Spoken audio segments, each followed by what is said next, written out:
In just 9 days, a grainy online video was watched 100 million times. Not a trailer, not a major label music video, not the carefully orchestrated launch of a pop star, but a clip of a 47-year-old woman from a small village singing in front of a crowd that had already decided she was a joke. Her voice defied every expectation. The entertainment industry is designed to find talent that fits narrow molds, leaving certain voices invisible. For decades, one woman embodied everything the world deemed unfit for recognition. When she was finally heard, records shattered. The impact nearly broke her. The question of visibility. How does someone spend 47 years almost invisible and then in seconds become impossible to ignore? What does the world owe someone it spent decades underestimating? And what is the cost of finally being seen? These questions are not just about fame, but about human dignity, resilience, and the way society sorts people into categories. Some are given stages early, others never find a door. Her story begins far from the glare of cameras in a small Scottish town, shaped by circumstances that most people would call ordinary, but which for her laid the foundation for a voice impossible to forget. A small Scottish beginning, Blackburn, West Lothian, Scotland, is a quiet town where ambition often hides in shadow. On April 1st, 1961, Susan Magdalene Boyle entered the world as the youngest of 10 children born to Bridget and Patrick Boyle. Her birth was difficult, and oxygen deprivation caused what doctors described as minor brain damage. This invisible mark would shape her life in ways the people around her could not understand. From her earliest days at school, Susan struggled to learn and process like her peers. She moved at a different rhythm, one that others found inconvenient. The world began to mark her as different almost immediately. The weight of childhood labels. From the start, Susan's differences were weaponized by those around her. Children labeled her Susie Simple, a nickname designed to diminish and define her as less than. Taunts, exclusion, and small cruelties followed her through school. Teachers found her slow, odd, difficult. Adults rarely intervened, letting the insults stick. The weight of these labels might have crushed her, but two anchors kept her afloat: music and her mother.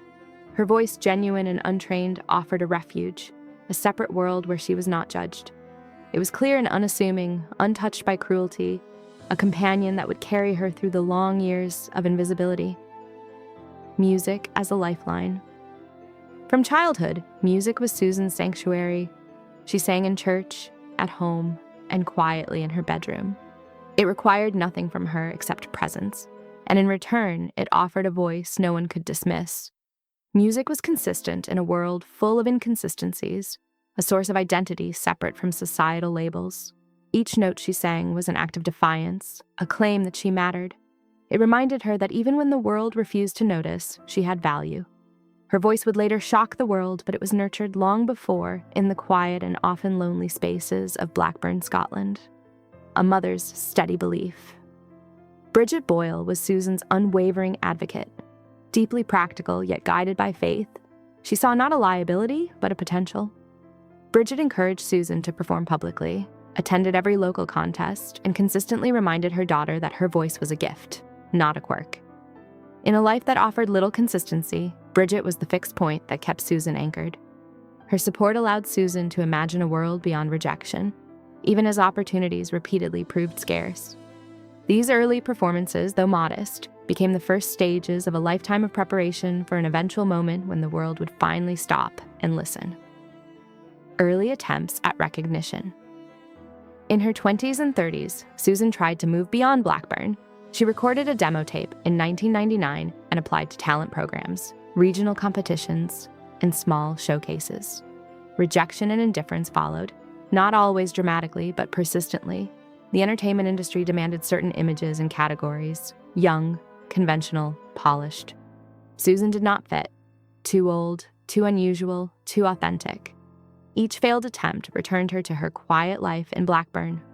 The slow, cumulative weight of invisibility could have ended her ambition, but her perseverance and love of music remained. Small sparks of defiance against an industry that had long overlooked voices like hers. Life of care and responsibility. As years passed, responsibilities anchored her further to Blackburn. Her father, Patrick, died in 1997, leaving Bridget increasingly dependent on Susan. With no partner or children of her own, Susan became a caretaker and manager of her mother's final years. Life from the outside might have seemed small or confined, but for Susan, it was defined by resilience, routine, and devotion. She lived a life largely invisible to the wider world, yet rich in meaning. Her music continued to be her private joy, her sanctuary. In these years, she learned patience, persistence, and the quiet power of remaining true to herself. Loss and solitude. When Bridget passed away in 2007 at 91, Susan faced solitude anew. She had lived alone for years, cultivating routines and small pleasures, music, faith, and the company of her cats. While she was not unhappy, her life lacked public acknowledgement. This specific kind of loneliness, one shaped not by choice but by circumstance and societal oversight, is profound.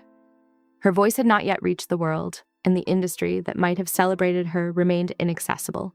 Yet the same patience that had sustained her through decades of rejection would later allow her to step into the spotlight with a quiet, unshakable courage.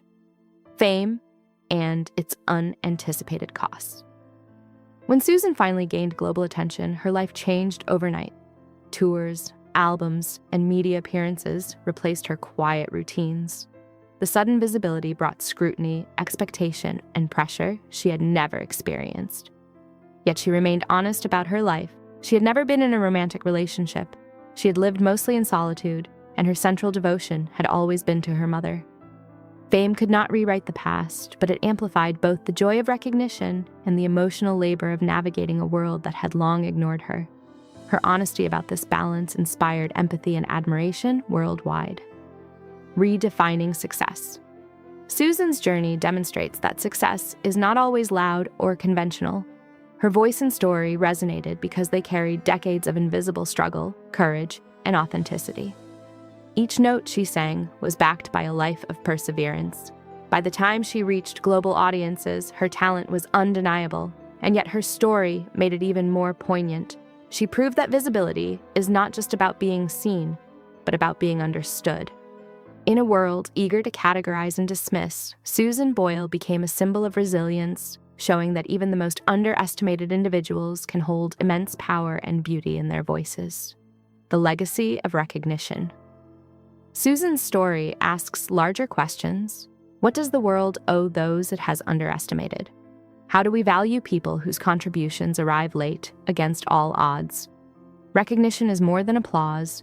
It is justice, a reversal of decades of oversight. Her experience illustrates the emotional and societal price of finally being acknowledged, as well as the extraordinary fulfillment it brings. For those who have ever felt overlooked, her journey offers hope. Talent, persistence, and authenticity can eventually command attention, even in industries designed to overlook people like her. Susan Boyle's voice reminds the world that it can be wrong, and often is. A voice impossible to forget. From a quiet Scottish town to a global stage, Susan Boyle's journey is both heartbreaking and inspiring. She endured childhood cruelty, societal dismissal, and decades of obscurity, yet remained true to herself. When she was finally heard, the world was forced to reckon with its biases. Her story is a testament to resilience, authenticity, and the transformative power of recognition. For anyone ever underestimated, her life is proof that the world's judgment is never final. Talent and courage, nurtured patiently over decades, can rise to astonishing heights. Susan Boyle's voice, once overlooked, now echoes as a triumph of human spirit,